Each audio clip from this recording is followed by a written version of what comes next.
Hi, my name is Emma Kamara, and I'm the author of I Prayed For You, which is a book about colorism.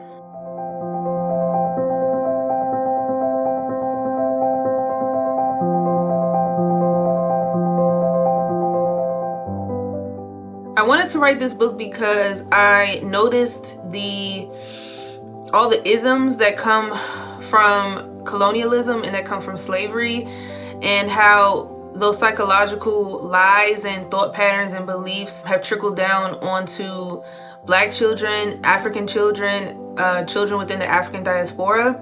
And so I wrote this book in order to highlight those issues and spark further conversation on why these ideals, which are racist, are inappropriate and not the way that African people, Black people should be thinking. One major theme that my book centers on is intra, I-N-T-R-A, racial racism. And that's racism that one experiences within their own race. And it's counterintuitive, right? Like, why would such a thing exist? Is that especially within the African American community or Black community or African community, but it does exist. It's very prevalent, and it's something that's learned from colonialism and slavery. And so this is why I wanted to really write about this theme, because I want us to all pay attention to it and all try to work towards undoing this, because it's very toxic. And the way we treat each other because of that, because of what white people kind of like embedded us with, is garbage, and we shouldn't be consuming, or we should not be perpetuating toxic thought patterns and beliefs within the community. That's our healing.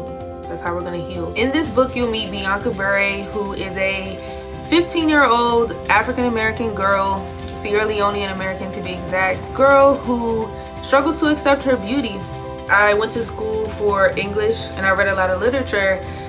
Among those books was missing a protagonist or a story that centered around a protagonist who was African, both African and Black, a female protagonist at that.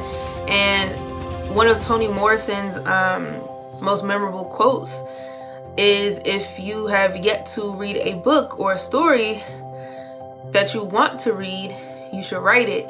And so in 2017, that's exactly what I did, because I'm sure there are probably a lot of books that are about the African and African American or first generation African experience, but I've yet to read them, and they haven't risen to popularity, so they are on the wayside.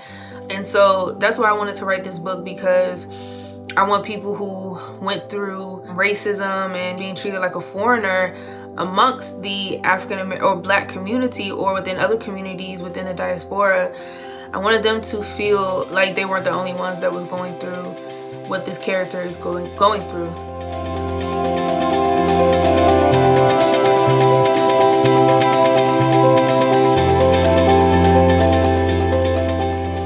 When people read this book, I really want them to be more empathetic, be a little bit more empathetic than they were before they picked the book up. I know everyone has their own issues, but Black people in particular, I want us to be sensitive and empathetic toward what it is that each of us are going through. And I want us to really understand the ways in which we oppress and degrade one another. A lot of us think because we're Black, we can't be racist, but you can indeed be racist. A lot of us don't have power, billions of dollars, but those of us who do, we still carry on and we still oppress and degrade one another because of our Blackness. And when we do that, it's really a look in the mirror, and it's really a reflection on ourselves. Those of us who bully or belittle each other because of our Blackness, right? You don't like your Blackness, so you have to say something negative or make me feel bad about my Blackness. It's really a reflection on you. There's nothing wrong with me. I want Black people and I want African people to be more empathetic toward our plight, right? We're all Black and we're all struggling. We all face racism. We face so many isms, and to come home and have people who you would think understand the plight don't, and completely ostracize you because you're Black, that's not appropriate. I want us to just be kinder to one another. My name is Emma Kamara, and my book is about Bianca Bure and her journey to accepting herself.